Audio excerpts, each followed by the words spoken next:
Dis-moi, je voudrais te poser une question. C'était quand la dernière fois que tu as regardé un match de Coupe d'Afrique? Je fais cette vidéo pour te dire que les choses ont changé. Ce n'est plus la même intensité, les matchs sont plus équilibrés et... Non, arrête ton speech. Ce n'est pas la compétition où l'arbitre arrête un match à 10 minutes de la fin pour couler un bronze. Ok, ça, c'est la Coupe d'Afrique, le meilleur tournoi du monde. Pourquoi? Parce que c'est là que tu y retrouves la meilleure ambiance. Ok, est-ce que tu as déjà vu ça? The Africa Cup of Nations, 19 years from where the squad perished in a plane crash.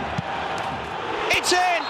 Tucked away by Stopira Zunzu, and Zambia are champions of Africa. Ça, c'est clairement la Zambie qui triomphe de la CAN en 2012. Et je peux te dire que cette scène résume parfaitement l'essence même de la Coupe d'Afrique. Une célébration de l'espoir et de la force collective. Et je ne te dis pas ça parce que je suis ivoirien et qu'on a gagné l'édition précédente. Hein. Non. Rien à voir. C'est juste que comme ça a été le meilleur événement de 2024, après les JO bien sûr, il y a certains points à analyser. Mais avant ça, il faut que je te dise qu'est-ce qu'est la CAN. C'est une compétition unique. À chaque nouvelle édition, il faut tout faire pour ne pas la rater. Une compétition avec des guests ultra populaires. Booba, Teki, Dadju, Yemi Alade, Magic System, Fally Ipupa, et ben dis donc, ça en fait une belle vitrine. Jadis, soyons honnêtes, c'était presque une parodie de la Coupe d'Afrique. Tu pouvais voir des scènes du genre, un 10 qui remplace un autre 10 sur le terrain. Jadis, à la CAN, tu pouvais voir des actions uniques en son genre.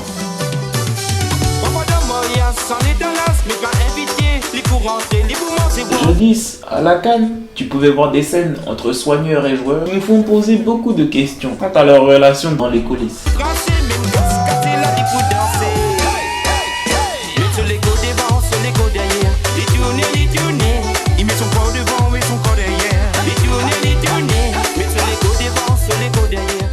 Et surtout, des célébrations, comment dire, plus mystiques les unes que les autres.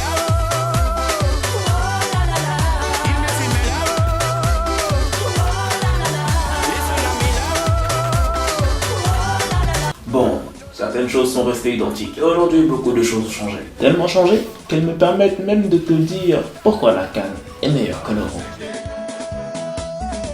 Bon, parlons CAN, parce que là on touche du doigt quelque chose. Avant, soyons honnêtes, c'était presque une parodie. Les petites équipes, on aurait dit, des figurants limite des pom-pom girls, venus applaudir pendant que les grosses écuries se battaient pour la gloire. Et les arbitres, c'était les boss de fin. Ils faisaient leurs propres règles. Tu vois l'ambiance? Ah!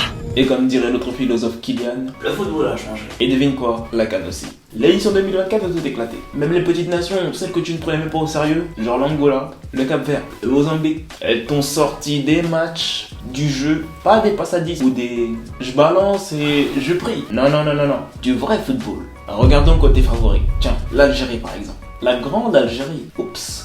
Sorti de les phases de poule parce que ça jouait mon frère. Les mecs ont compris qu'il fallait bosser. Et les coachs, ils sont décomplexés, prêts à tout casser. 3 noms de coachs ont particulièrement retenu l'attention. Bibista, Cap-Vert, Pedro Gonçalves, Angola et Emers Faye, coach de la Côte d'Ivoire.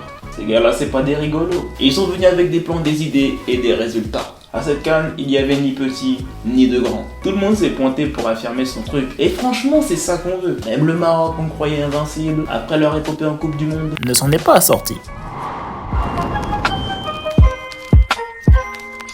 Et là, on arrive à une question qui pique un peu. Aujourd'hui, le niveau de la CAN est clairement supérieur à celui de l'Euro. Et mon frère ne fait pas semblant. Je sais que tu as pris plus de plaisir devant la Coupe d'Afrique qu'en voyant la Belgique galérer à l'Euro ou la Croatie jouer au hand sans les mains. Et puis les Angolais, sérieux, on les connaissait plus pour la kizumba ou le kuduro. Et sur le terrain, ils nous ont fait danser aussi. Mais façon football, du pur spectacle. C'est aujourd'hui ça la CAN. C'est maintenant un combo parfait. Ambiance et niveau de jeu.